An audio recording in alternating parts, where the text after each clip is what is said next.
Do you want to do more than follow orders, think outside of the box, and manifest your dreams? Then you've come to the right show.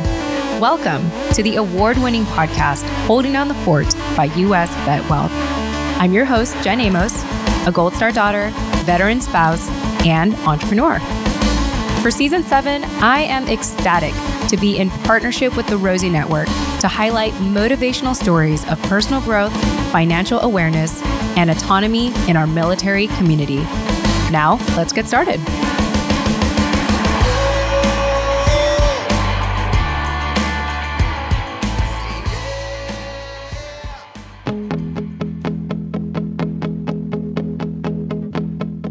All right, hey everyone, welcome back. Jen Amos here, and really excited to dive into this conversation today. This is a two-part episode with Tom Welsh, which is a dear client of ours at US VetWealth and also is a fellow podcaster. So let me just go ahead and dive into it. I bring on my guest host once again, Scott Tucker. He's my business partner and my husband, my life partner. And I bring him on and he pretty much is leading this conversation. I always love when I get to take the back seat and have someone else lead in conversation. So thank you, Scott, for doing that. This is a two-part interview with After the JAG podcast, Tom Welsh. So Tom opens up by sharing his motivation to share success stories of judge advocates separating or retiring from the military. He credits Scott for his advice early on to start talking because no one is listening. And you'll understand more of what he means by that and how and why he was able to start his podcast in this conversation here. In the ending of this interview, for part one of this interview, Tom hints at the importance of networking as part of your career progression strategy. If you want to get a hold of Tom as you're listening to this conversation, be sure to check the show notes of this episode, or you can open up your browser, go to holdingdownthefortpodcast.com. In the search bar, you want to search the numbers 162, that's episode 162 with Tom Welsh, and you will get all the show notes there, plus ways to contact him and all that fun stuff. So Tom, thank you so much for being on our show.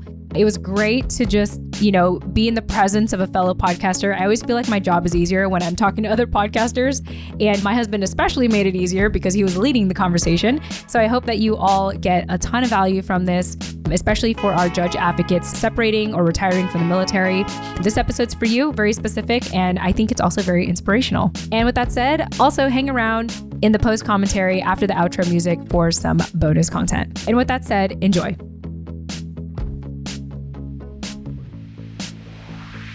All right. Well, I am incredibly excited to come back here for Season 7 of Holding Down the Fort podcast by US VetWealth. I'm Jen Amos, and I'm here actually with my husband, Scott R. Tucker, who's co-hosting with me today. So Scott, welcome back to Holding Down the Fort. Well, thank you for having me. Yes. And we are incredibly excited because someone already just let out a deep exhale here. But this is actually, I'm really excited to be speaking with Tom Welsh today. I've heard great things about him. He also is a fellow podcaster. So I didn't do any prep for this because talking to fellow podcasters, like we just talk. So it's just going to be a very easy conversation. And so with that said, Tom, welcome to Holding Down the Fort. Great to be here. The best advice I ever got was from Scott, who said, start talking because nobody's listening. True. Absolutely. Nobody cares until they do. And it's like, unless you try, you're never going to find out.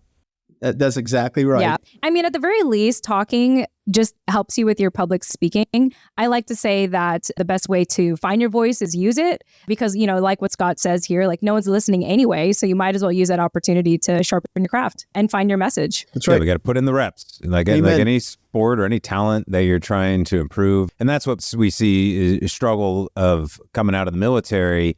It's like, since there is no SOP of exactly kind of steps what to do, you got to figure out how to put in your own reps and whatever the task might be. And this is just one way to communicate and get the word out about yourself a little bit more. Yeah. Yeah, absolutely. Absolutely. Yeah. Well, before we dive into our exciting conversation today, I thought I'd open up with a fun icebreaker question. So the question of the day, Tom, is what do your favorite shoes say about you? Ooh. Wow. I'm going to ask Scott too, because I feel like Scott would give a great answer for this, but go ahead, Tom. My favorite shoes, you know what? Easy to slip on and easy to kick off because I'm lazy. Easy peasy, like sandals. Yeah. I'm not at the Sketcher stage, but we're almost there. Oh my gosh, that's funny. Yeah, well, Scott, go ahead. Well, I mean, I got no joke at my gym the other day. Some guy walked in, just straight up steroided guy, just absolutely huge looking dude. And he had designer Crocs on. I mean, they were nice. I mean, he was in tight jeans, tight shirt, like he was, gold chain and everything. But then his shoes, he had white shoes. But I looked closer, I was like, they were Crocs. But they were those cool, like pointy ones. I'd never seen anything like it. But for me, not Crocs. For me, it'd be just no shoes, barefoot.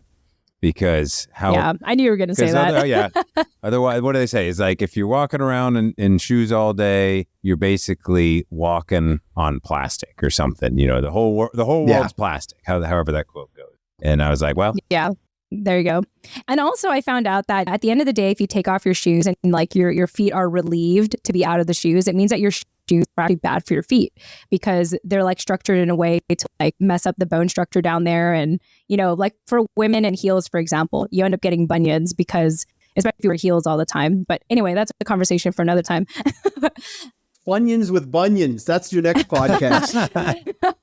Yeah, let's talk about going to the chiropractor for a whole year to fix those. But yeah, that would be a conversation for that podcast show.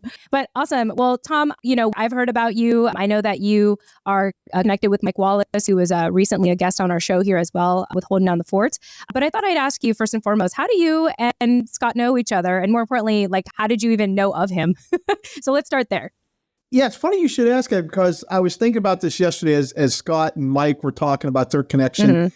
And I think Scott and I linked up via LinkedIn well before we connected through or with Mike. And I don't remember that. I think Scott probably just reached out and I said, sure, okay, he looks trustworthy and linked up with him. So this was before the whole US VetWealth pitch or anything like that. Yeah. So Scott didn't approach me as a business opportunity. I think I arrived at wanting to learn more from him just by seeing his stuff and, experience and talking to other people. And that's how we ended up sort of aligning. And then Mike was just a wonderful addition. Yeah, right. I was just looking at LinkedIn. We connected back in April of 2019. So yeah, that was well before. I just realizing, because when the Blue Water thing came in, that kind of just took over the momentum of stuff. So no, thanks for reminding me that we actually were talking well before that. That's right. Yeah. Yeah, I was in Garmisch, Germany when we connected. Now I can almost see myself at my desk in the Army housing there where my computer was. Like, click. Yeah, sure. Right on. So what made Scott trustworthy? I'm always curious about that because it's like, it's good feedback for the messaging we put out there. If you can recall, I know this is like a couple of years ago. Well, I think the first thing that brings it is his military connection. I can't remember, but the fact that probably I looked and saw that he was a West Point grad. And I know that just because you go to a service academy doesn't mean you're, the best thing since sliced bread. But I had a kid at the military academy at the time. Still haven't talked to him since then. But anyway, there's a certain amount of credibility that comes just with that brand, if you will. And I think I just checked out his profile. I was like, yeah, this is somebody I'm willing to connect with. There you go. Well done. Well done, Scott. I mean, having the West Point thing is handy. But I also, I remember at the time, my LinkedIn profile, I remember, I think my quote was, I help the 1% who serve our country become the 1% who influence it. And people kind of say, well, what does that mean? Intrigued. I was like, I don't know, but it seems more motivating because we always hear this whole, you served your country, you're part of the 1%, and then give me my handout. Where's all the things for free? Are there more? And it's like when I, notice people who have potential to, be the high performing senior leader that they were they were high performing senior leaders in the military. Why aren't we thinking about that in post-military life? And that's what's so cool about, not just Mike Wallace, but Tom doing the podcast and also being a realtor on the side. It's like, these are the types of retirees I want to be connected with because it's not just, hey, where do I put my resume and get that next job and just wait for another 20 years. There's probably a phase for that time in life for most people who haven't had a chance to kind of jumpstart it like Tom did. So that's why it's like, ooh, this is really exciting. Yeah. I would say, Scott, your quote, and I'm going through this, I just watched all 3 seasons. That's like a Ted Lasso quote. So I think you're the Ted Lasso of podcasting, man. No, you're absolutely right. I mean, for me, it's sort of an evolution in the sense that, I was at a stage where I could never imagine being out of the military, when you're having fun and you have hair and you got the wind blowing through it, you're doing great stuff. But then you come to a point, as a friend always said to me, everyone's a loser. The Navy just hasn't told you yet. At some point, you're going to be told you're a loser and you need to go home, or you're not going to get this job, or it's not going to be fun. And so it's been a sort of an evolution of approaching that finish line and realizing that, okay, I'm only in my 50s. I still have a couple kids at home. This is not about going to the exchange and criticizing sailors for their uniform discrepancies. This is an opportunity to make some bank, to further set yourself and your family up for the next 10, 15, 20 years, whatever you have left in life. And you got to hit the ground running. And I think we go through a large segment of that trying to ignore it because we want to focus on the here and now, that you really, like anything else, you have to embrace it and shape it the way you want it to be, because the opportunities are not just going to present themselves to you like some kind of Hallmark movie. Yeah. I'm curious for you, Tom, when did you have that realization? Did you have it close to your transition or maybe years before? Because I feel like, when we do talk to transitioning service members, it feels very rushed and last minute. And so to have the mindset that you have, I think it's quite fascinating. So when did that come for you? Or when did you have that realization? Yeah, I think coming out of Germany, I knew I was entering my last 1 to 4 years. And I remember saying, you know what, you got to spend one day a week doing transition. Call it Transition Tuesday or Transition Thursday. But the fact of the matter is I got into the day-to-day life and I didn't do it.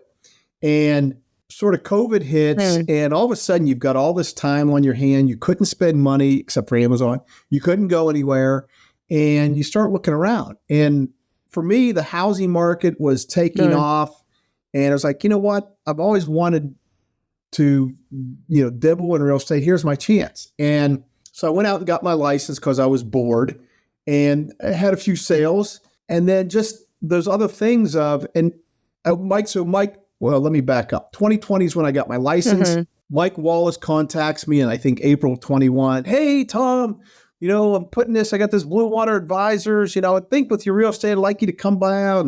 And so I went down to Norfolk and Mike's cohort really got me thinking. And I remember sitting there thinking, wow, this is really great. This is 10 times better than TAP. This is giving you the nuts and bolts. I've been to Rulin as well, which talk about uniform, clothes and talking about elevator speeches. But Mike was really focused one day. And I told Mike, and I'll tell us again, I like the idea that you have to pay because you have skin in the game. If it was free, I think people would be like, okay, it doesn't cost me anything. I can do this, not do this. I can show up, not do that. But when you've got skin in the game, you're like, okay, I'm making an investment. But I remember sitting there thinking how great this is. But then the caveat always comes in is, gee, this is great, but it really doesn't touch us JAGs because we are different and our post-military career path is not the same as the people that have been doing other things. And you could say the same for doctors or dentists, for example. I wish there was something for us. And it was almost like this strange voice of saying, you could be that guy.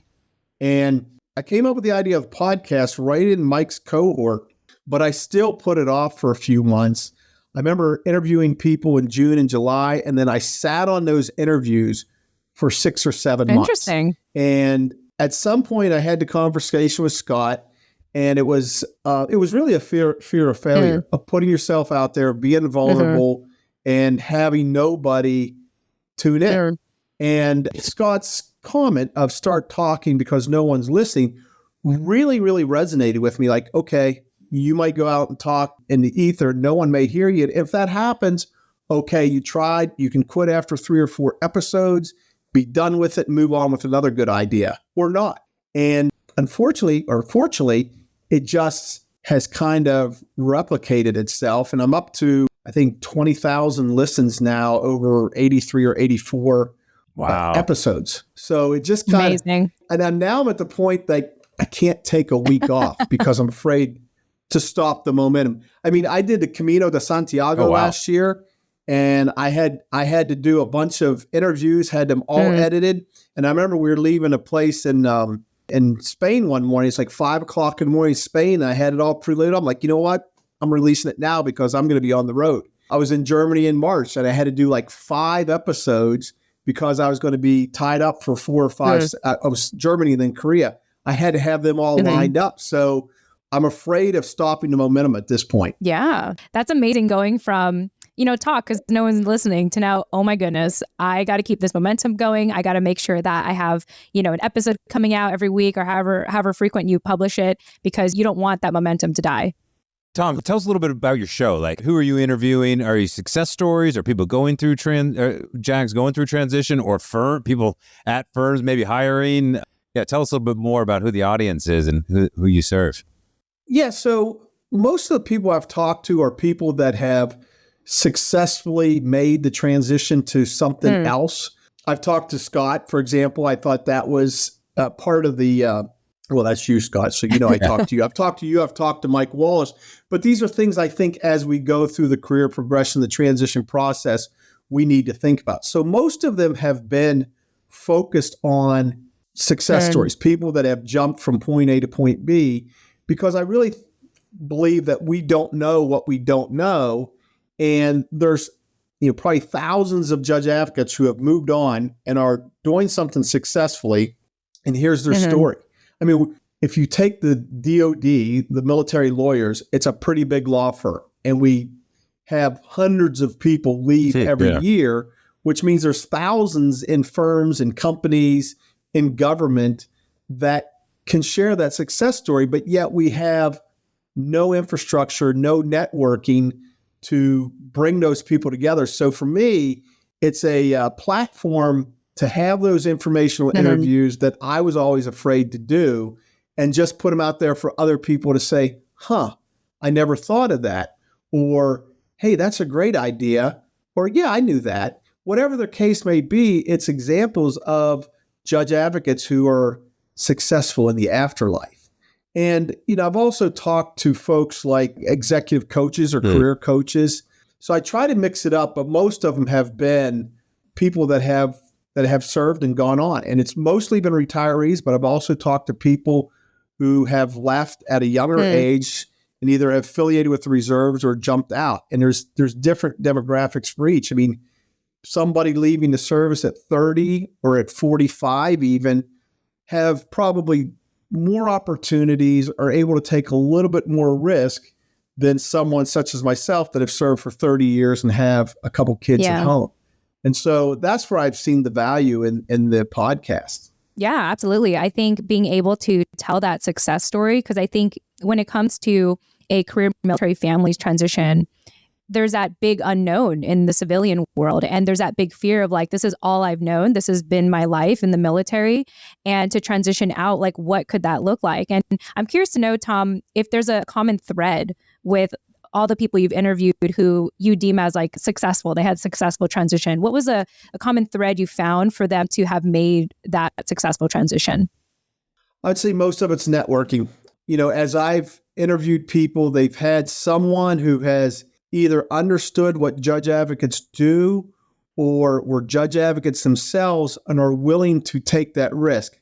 I've learned, for example, that just like everybody else, we want people that look like us. And so that's the same with whether it's a corporation or a law firm. When they advertise a billet, they want somebody that graduated law school and has been in the basement of a law firm doing the same scope of work, whatever it may be, for years. And we know, okay, now the next move is to come over here, and learning just how hard it is for us as a military, even as the lawyers, to break into the corporate world of the law firm world, because we don't look like civilian lawyers.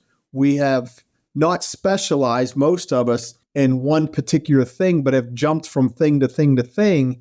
And as we come in and say, yeah, we have a history of continuous learning, they want somebody they know that they can put in that seat and will know transactions or contracts or negotiations from the very start. And they're somewhat hesitant to take a risk on it. So the networking drumbeat is something that has has resounded very loudly. Yeah, absolutely. I mean, it's the reason why we're all talking today, because of the networking opportunity that at least we all found here on LinkedIn to be here. Yeah, absolutely. It's funny, a couple of years, in 19, in fact, Scott, some guy from a company reached out to me and said, hey, I saw your profile, would you be interested? And I said, well, it's going to take me a year to get off active duty. Forgot about it. And then someone I talked to yesterday after we got off is saying, hey, if you're thinking about this, look at this company. Well, it's the same one, and they've got a job advertised. Now, I think I'm going to be up against the same issue with networking, but it's like, okay, I reached out to that guy who said, yeah, I moved on, but these are the things why it's important just to talk to people, because you hear it again and again and again. You don't know where that little ball is going to end up and who's going to make that connection for you. The magic of LinkedIn, and this is what I was kind of screaming about back in 2019 when I was trying to encourage more people to be posting more often, because, nobody's listening, but you're still showing up, because the average CEO or person you want to be connected with, that person, the influencer at a company or any sort of organization, only has about 1,000 connections on LinkedIn. And only about 1% of users on LinkedIn do any sort of active posting and stuff. So if you're connected with that person and doing some sort of posting, you're trying to be useful, but just the fact that they're more likely just to see your name pop up more often than not is a way of networking. That's just because in their network, they might not know you or anything, but they're still going to see the name and the headline. If you do those things right, hey, this is the modern world we're in. It's just, that's the new, or it's part of the resume process one way or the other, whether you like it or not. The highest paid people in any industry are those who are most well known. So, we're not trying to become famous, but we got to compete in the game that we're actually in, versus I think what tends to happen is people just getting out and saying, all right, what do I do next? Oh, I have to put my face up on LinkedIn. Okay. And then they just stop there. So how have you used LinkedIn for your podcast? How are those things working for you? And have you gotten anybody from your show that said, hey, I've learned something and tied something together. I landed a job because of the way you connected them? I did have one person come back. I mean, there's been a couple, I think, but one I'm thinking of, Thomas Eibel, who landed a job at T-Mobile. He sent me a message early in January and said, hey, I applied some of the stuff that you told me, and we were in a 4-block class together. So I had him on right away while his story was fresh in his mind. And I've applied to T-Mobile a couple of times, but I'd also interviewed someone else at T-Mobile, another former JAG. And so, I hear from people saying, yeah, it's been helpful, but I've also heard from people who either they were a guest and they've had a number of people reach out to them out of the blue, which is what we're trying to do, or people that have heard someone on the other end and reached out to them to ask questions and brought them, their post-military career a little bit more in focus. Because as you guys were saying yesterday, trying to figure out what we want to do is a huge part of it. I do want to make a comment, Tom, about how going through TAP and your transition experience, you noticed that it wasn't necessarily designed for JAG officers. And so I find it fascinating that you saw this opportunity to fill in this void by creating this podcast. Can you talk a little bit about that and kind of your sense, the calling to create your show? Yeah. And so, like I said, I came up with this idea during a Blue Water Advisors cohort, still put it off for 6 months. And I kept waiting or anticipating for someone else to steal the idea. Interesting. It just seems so simple and so right in front of me. How come somebody hasn't done this yet? And so there was sort of a multifaceted perspective as I did this. One was, first of all, we think there's a magic time to start doing the informational interviews. We think there's going to be a light that's going to go on. It says, okay, now start talking to people. And when left to our own devices, we don't do that. We keep putting it off. We keep finding excuses. So this was a forcing function for me to start holding those informational interviews. And again, knowing that others like me are not going to do it, to make them available to other folks. Yeah. And to do that. And the other part of the perspective is something Scott alluded to earlier, was getting my name out there, was getting my brand out there. And, you know, I don't have any specialties. I've kind of been a mutt as a judge advocate, doing a little bit of everything. But now I'm known in JAG circles as sort of the podcast guy. And so now I'm having, you know, greater conversations and greater reach because of my podcast than I ever would if I was just going out and trying to apply for jobs and talk to people.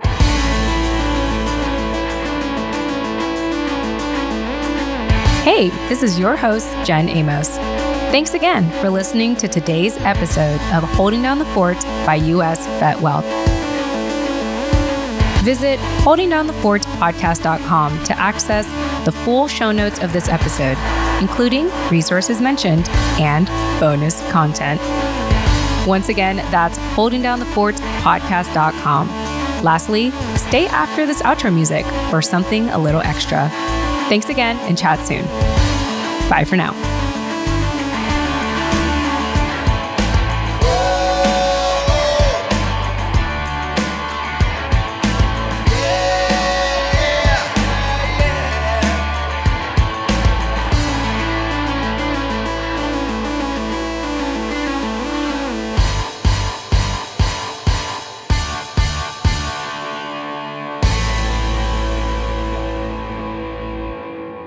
All right. Hey, everyone. I'm back. I'm just always here, aren't I? I hope you're enjoying my commentary throughout all of the season so far. I want to give you a little background info on how I was actually able to format this season. So in the past, I guess I'd say generally speaking in the past, we would, typically publish the full interview of a guest. And so if someone, let's say, talked for an hour, we would publish the hour. We would publish that hour on our show.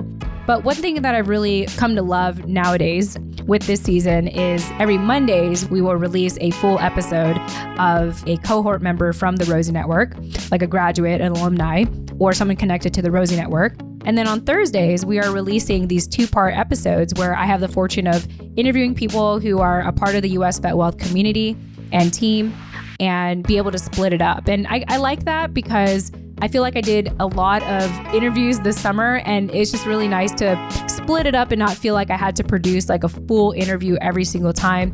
And I think that this is just a good break in between the week, from a full interview to a part interview.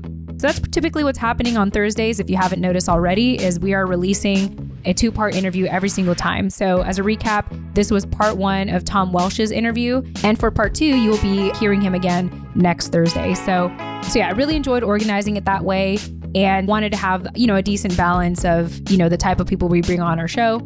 And I hope that so far you all are enjoying it. And again, above all else, whether or not you decide to reach out to these people, hire any of them, hire us, whatever the case, I care more about you finding the motivation you need to do more than follow orders, to think outside of the box, and to manifest your dreams. At this point, I've said manifest your dreams so much that I don't find it corny anymore. So there you go. Manifest your dreams, y'all. So with that being said, any additional content that I want to share will be available in our podcast portal. It is free for you to join. You can quit anytime. There's no commitment to staying on. If you just want to get a taste of what we have going on there, go to holdingdownthefortpodcast.com/portal, and I'll see you there. And with that said, thanks so much, and I'll chat with you in the next episode. Tune in next time.